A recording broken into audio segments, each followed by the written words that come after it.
Much later. Sup? Dope.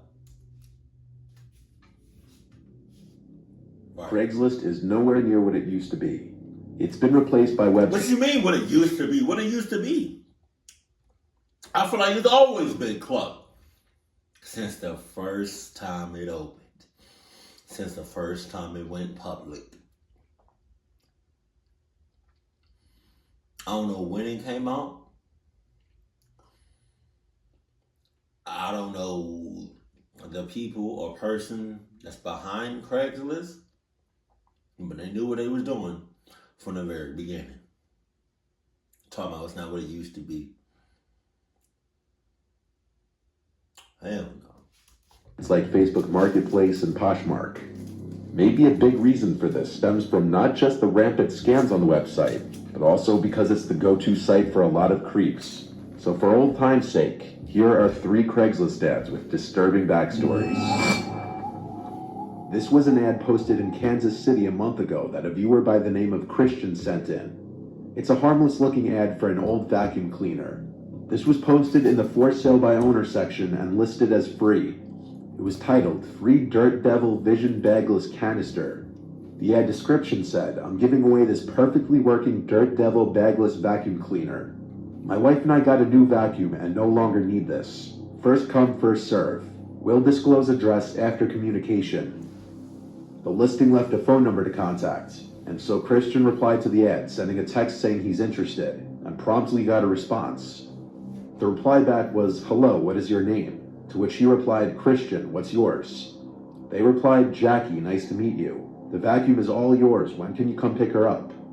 Christian replied back, if you can hold it for me until tomorrow, I'd come then. They replied back, okay. So the next day, the seller sends a follow-up text. Hello, Christian. What time can you pick up the vacuum? 8 o'clock if that works for you. What's the address?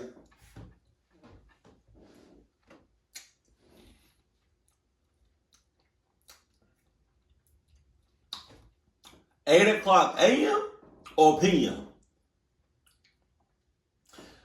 Because my brother, my nigga, those are 2 different times.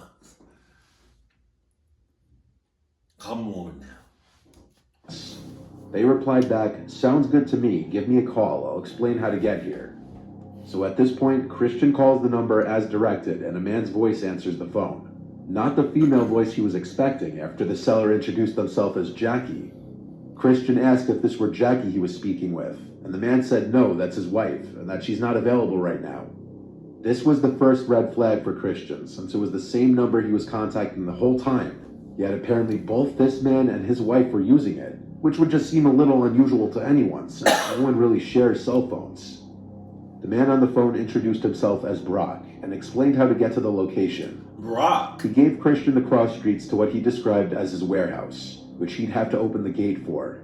Christian had a pretty normal reaction, asking what he meant by warehouse, because he was expecting to be given a regular home address to pick up this relatively small item. Brock told Christian that he owned part of a small warehouse where he and his wife would store a lot of their old belongings and stuff they were going to sell. Okay. He claimed to be a wholesaler. Okay. Christian agreed to come to the specified location at 8 o'clock near Grandview, which is south of Kansas City. By himself? The specified cross streets led him to a quiet T intersection in an area with nothing but unmarked buildings that resembled warehouses. Christian parked his car and found the gate that he was told to meet Brock at. When he texted him that he was there, the gate started to roll open automatically, and beyond the gate was a long driveway between 2 different brick buildings leading into darkness. God damn. Christian called Brock, who rejected the call and texted Christian to come inside the gated area and inside the warehouse straight ahead. Wow. It was so dark ahead of him that he couldn't even see a warehouse. Christian asked Brock to bring the vacuum outside by the gate, and this is where the alleged Brock person stopped answering. After trying to call Brock's number multiple times, eventually the calls would go straight to voicemail, likely because Christian's number was blocked.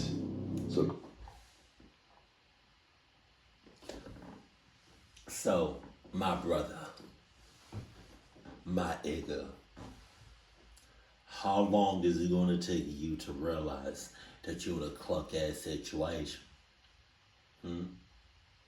How long? I was going to say something else. Cause it's like, I mean,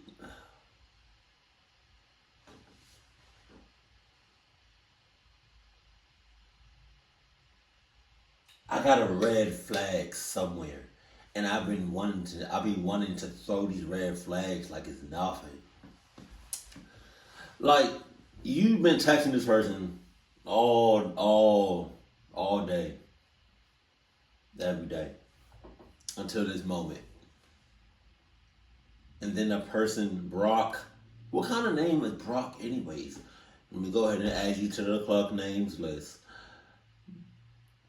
But all of a sudden, Brock lost all communication. That shit crazy. Christian hurried back to his car and rushed home. Upon checking on the ad once he got home, the listing was taken down. Wow. Doing a reverse phone lookup, he found that the number didn't come up on any phone book websites. By avoiding going beyond that gate and into the darkness and unknown ahead, he likely avoided something terrible.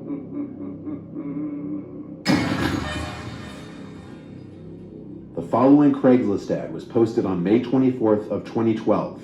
On the surface, it looks a little unusual, but like something you could expect to see on the casual encounter side of Craigslist. The poster of the ad said he was looking for a male who was interested in becoming an actor in a personal movie he was making.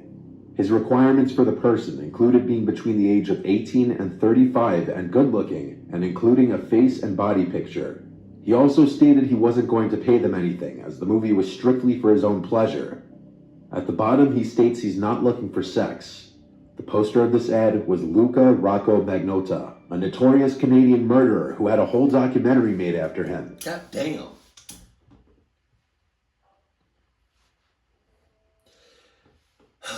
You said it's for your own pleasure. Pause. But it's not. What you say? Go back. Go back. Go. Why you got them Justin Bieber lips? Go back. Go back. Them green ass eyes. Go back. We still going back. Hold on. You said, and I'm not looking for sex. No, yeah, suck it. That's very specific. That's very specific. Which means that you are looking for that. And then some. Because if you're really not looking for that, one, should never said it. Ouch, I bit my tongue. Well, I bit the inside of my lip. Two, it's for your own pleasure. That's a very specific choice of words. Which means, if it's not for sex, or for the yeah, you're doing something sexual. I just want to let you know that. You know. The poster of this ad was Luca Rocco Magnota, a notorious Canadian murderer who had a whole documentary made after him. The unfortunate soul who responded to this ad was 33-year-old Jun Lin. Luca spent a lot of time in mental hospitals growing up, and in 2002 he was diagnosed with schizophrenia. Jesus. He first attracted online attention when he started posting videos of cats. Not cute videos though. In 2010, a series of videos were posted online which showed Luca suffocating and drowning kittens. Ooh, shit.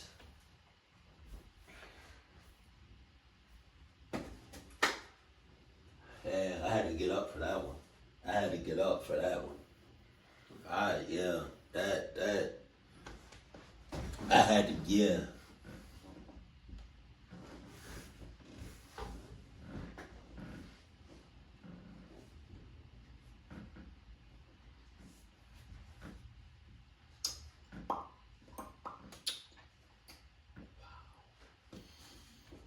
Why do we live in a world where you can have the most nicest, the most humble, charismatic, loving person in the world, but then you got people like this? Why do we live in a world Why do we share the same world? You know? In the afterlife, when I die, I'm going to ask a lot of questions.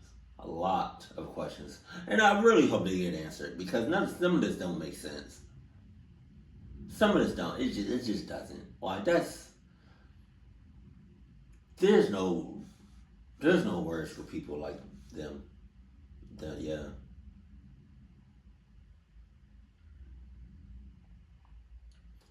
And even if you don't like animals, which I do, obviously, I have a cat. I love animals of all kinds, even if they look like weird or they look, whatever. It could look weird to me, but normal to them.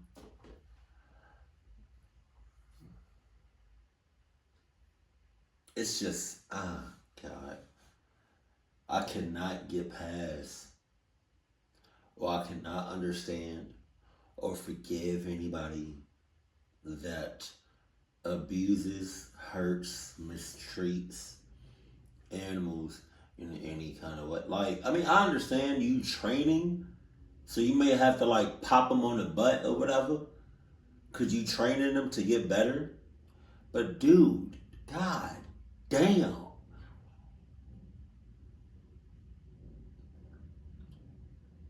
if you just hurting animals just for the hell of it, just cause, don't let me see you doing that. This raps. It is raps. Like, it's like, oh God. All right, let me get off of this.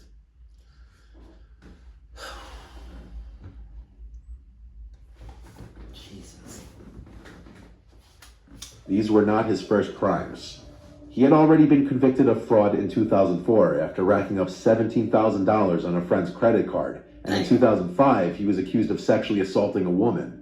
The video spawned outrage over the internet, and an online community of people formed to work together to try to find the man behind the videos. A tip led them to Luca, and around this time, Luca posted another video in which he fed a cat to a snake and started hinting that his victims might shift to humans. Unfortunately, 33-year-old student Jun Lin was the one to have the misfortune of being Luca's first human victim.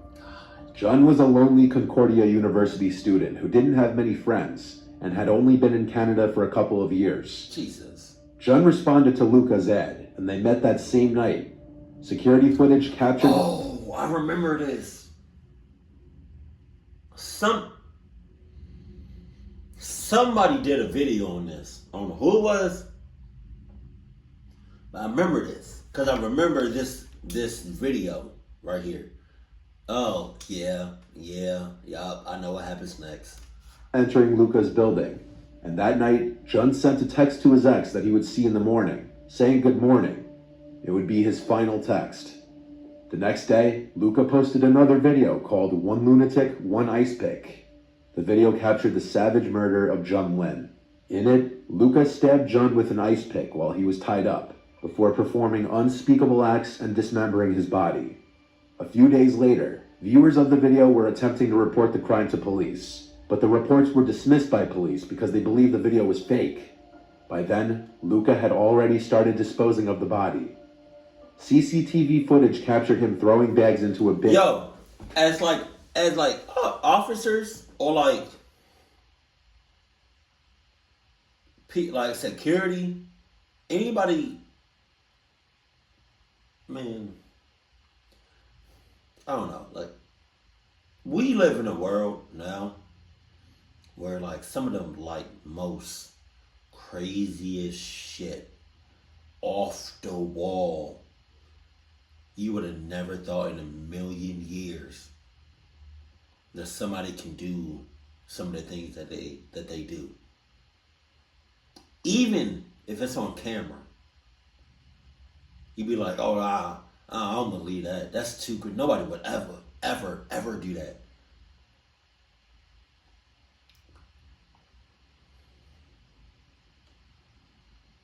I believe all that. all that. You can show me the craziest, most graphic, like, man.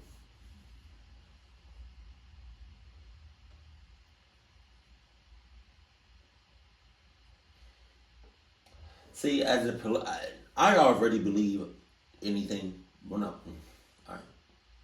I'm not going. I don't know really I don't know how to really explain it. Like, if you was to show me right now, somebody throwing an elephant 1,000 yards, you know, they don't have no gloves. They don't have like no chalk powder for grip. They didn't take no drinks. It's just them. And they launched a elephant 1,000 yards. Either that way or straight up. And you show me that on video or in person, I'm going to believe you.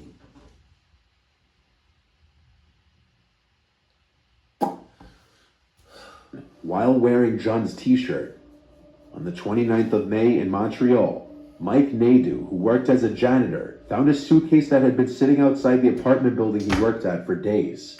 He ignored it until the suitcase started emitting a foul smell. Upon opening it, he found John's torso inside. Jesus. So the curiosity, I guess, got the best of us. We said, let's open this and see what's in there. So there was a small lock. We cut it. We opened up, and there was a torso with no head, and just, Lucas sent the rest of John's severed limbs to various different political parties and elementary schools. Eventually, police... You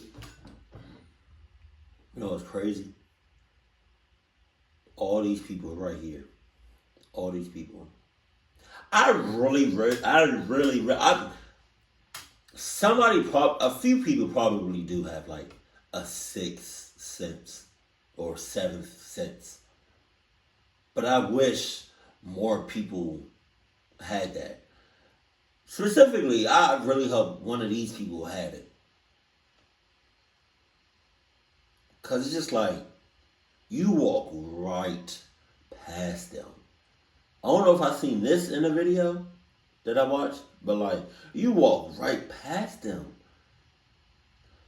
Oh my God. Suspected that Luca had traveled to Europe, and this was confirmed when CCTV... Oh, she did it.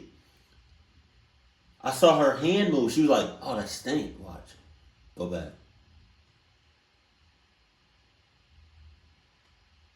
No, I don't. It looked like this person is smoking. I don't know if it was that. Why it looked like something was over your eyes? Yo, what is going on? Look, watch. She gonna wave her hand. Watch.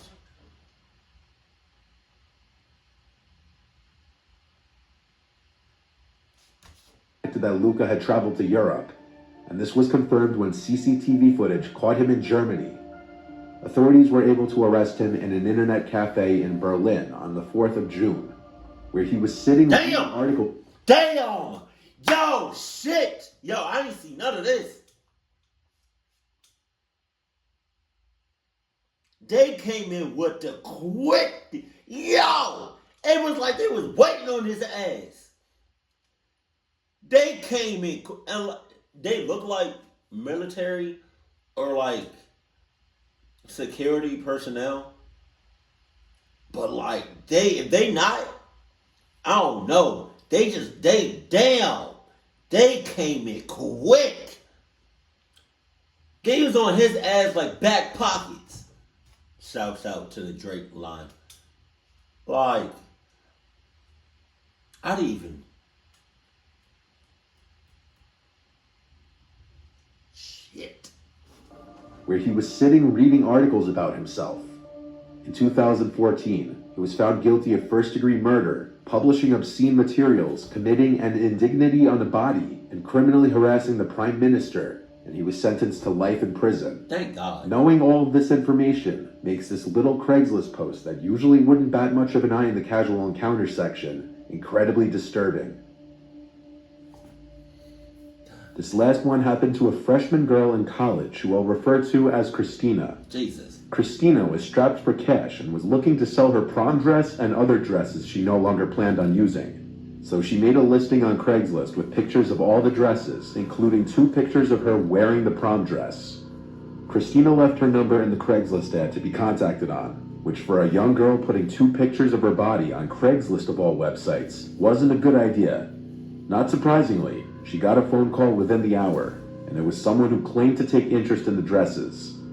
It was a man on the other end, who she says sounded anywhere from 35 to 55, God with a damn. slightly raspy voice. He said he was calling about the dresses she posted on Craigslist, to her surprise, because she would obviously expect only females to call or text and inquire about the dresses. Hello. He explained that he was looking to buy the dresses for his girlfriend as a gift. I knew he was gonna say some shit like that.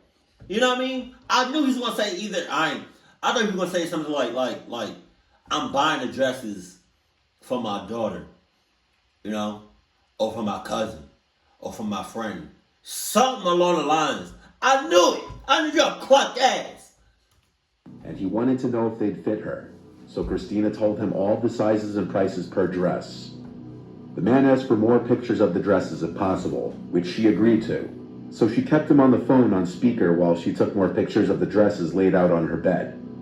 Mid doing this, he started asking more questions that progressively got weirder, starting with how tall she was, how the dress fits up there, and what size bra she wears, to which Christina started feeling uncomfortable, mentioning to him that's not relevant.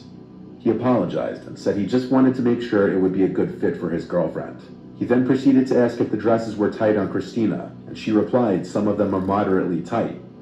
The next question was where Christina really started to question this man's intentions. He asked if there was any chance she could send him pictures with her wearing all of the dresses to get a better idea of if they'd fit his girlfriend. After a few seconds of silence because Christina didn't know what to say, the man on the other end asked if she used to wear panties under the dresses, followed by a short creepy chuckle, and then he said, "You have a really cute voice." Christina hung up the phone and blocked the number. Yeah. She also took the ad down from Craigslist and didn't plan on listing it again on there. Yeah. But she would later find out that he would start stalking her after a random account started following her on Instagram and requested her on Facebook. Both accounts had no pictures and the name Mike Allen. A quick lookup of the number that called her revealed the name Michael Allen on Google. This meant she was now dealing with the stalker situation, and it only got worse from there. When she blocked both accounts, she kept getting calls from a no-caller ID number, and it only stopped when she set up silence unknown callers on her phone, but the stalking didn't end there. One night later, there was a running car with its lights off parked outside Christina's house. She noticed this before going out. She called to her dad to point it out as possibly being the guy who had been stalking her, and as soon as her dad stepped outside, the car drove away with its headlights still off. At this point, Christina's dad sent a threatening text to the man's number, and then tried calling multiple times to no avail, to end up leaving a loud voicemail. It seemed to do the trick, as the stalking stopped as far as they know, and hopefully that's the case for good. Christina was smart in how she handled this, hanging up and blocking the number as soon as the man made creepy comments, and blocking his social media accounts. Unfortunately, there's not much to do once someone has your number if they want to stalk you, as a lot of your information can be found just through that. That's why it's best that if by some chance you still use Craigslist, don't use your real phone number. It's Craigslist, which means Craig is always going to be out to get your ass. I'm convinced that this is just like in an alternate universe. I feel like anybody that's a cluck ass or cluck no, anybody that's a clucky on Craigslist messed around with somebody named Craig. Their real name is Craig.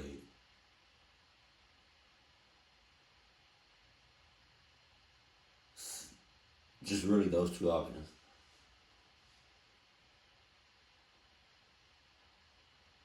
I mean, and it's just like it's the internet. So why would you put your real information on the internet?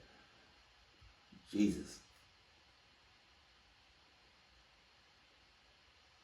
People be finding other people off the internet even when they don't use their real information. So when you put your real information, don't expect just just don't expect everything to be sunshine and lollipops after you already put your real information on. You put your first, middle, and last. You put your real phone number, your secondary phone number, your home address, where you work, your work address, the county you live in, the school you used to go to, the school you do go to, your neighbor's address, they first, middle, and last, where they were. Like, what you doing? Like, just expect, when you put your real information out there, especially on Craigslist, expect somebody to be outside your door at any given moment. Keep it cool, keep it classy, and I love you. Stay happy, my family.